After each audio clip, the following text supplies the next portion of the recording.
Hi, I'm Dr. Jonathan Fitzgerald. I teach music language at the UWA Conservatorium of Music, and in this video, we're going to talk about the form and structure of one of your ATAR set works, the first movement of Amy Beach's Gaelic Symphony. If you'd like more information about the history or context of this symphony, my colleague Cecilia Sun has made a great video which you can find in the description below. As was common practice, the opening movement of Amy Beach's Gaelic Symphony is in sonata form. Now, you would have learned about sonata form last year, but to quickly revise, in its most basic sense, a sonata form is a work in three main sections. The first we call an exposition, which presents a melodic theme in the tonic and then modulates to present new themes in a contrasting key. The second section is called the development. This section is harmonically unstable, exploring new key areas while it varies, fragments, and recombines themes from the exposition. The third and final section is called the recapitulation. It essentially restates the first section, the exposition, but this time, instead of modulating, the recapitulation presents all the themes while remaining in the tonic.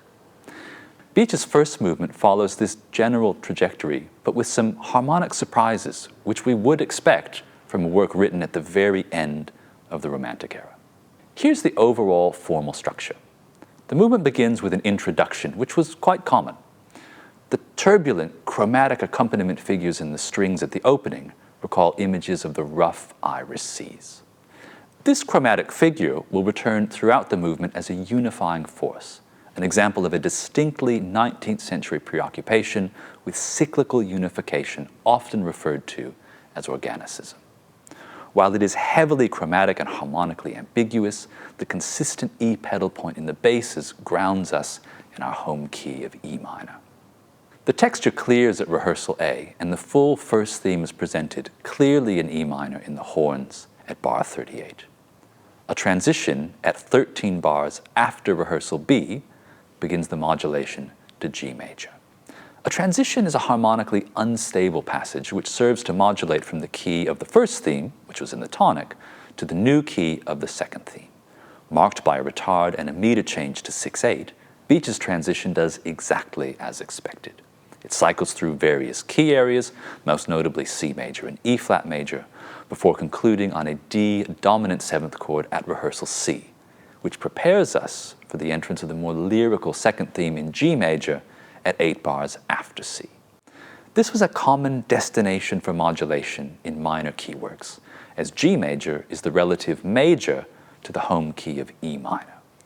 In keeping with the Gaelic theme of the symphony, these two main themes are in the style of Gaelic folk tunes and are actually drawn directly from Beach's own song, Dark is the Night. The solo oboe presents the closing theme at rehearsal E. Now, despite the key signature of G major and a persistent G pedal point in the bass, the arrangement of pitches in this melody suggests A Dorian, which is a mode kind of like a natural minor scale, but with a raised sixth. This modal melody conjures images of the chanter and drone of a bagpiper, and the melody is set to a dance rhythm drawn from a traditional Irish dance tune. The rallentando and tempo 1 marking at 21 bars after rehearsal E signals the beginning of the development.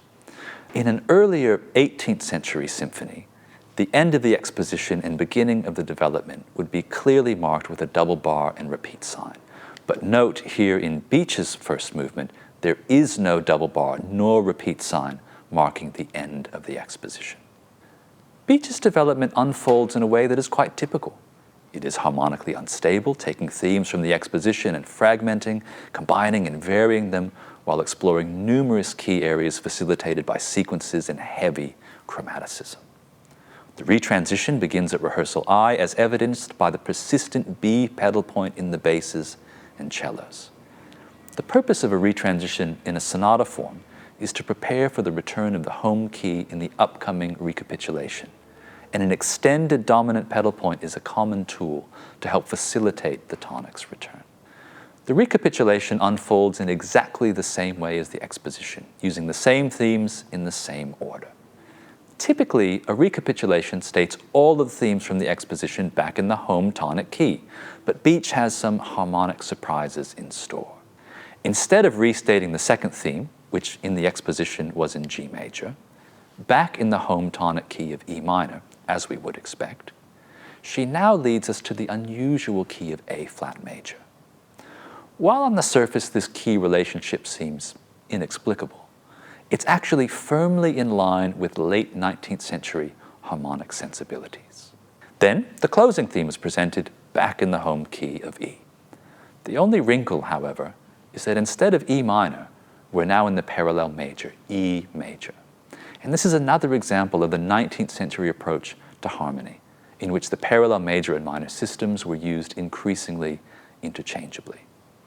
Nevertheless, the fundamental requirement for a sonata form, that material stated in a non-tonic key is restated back in the tonic, has now been met.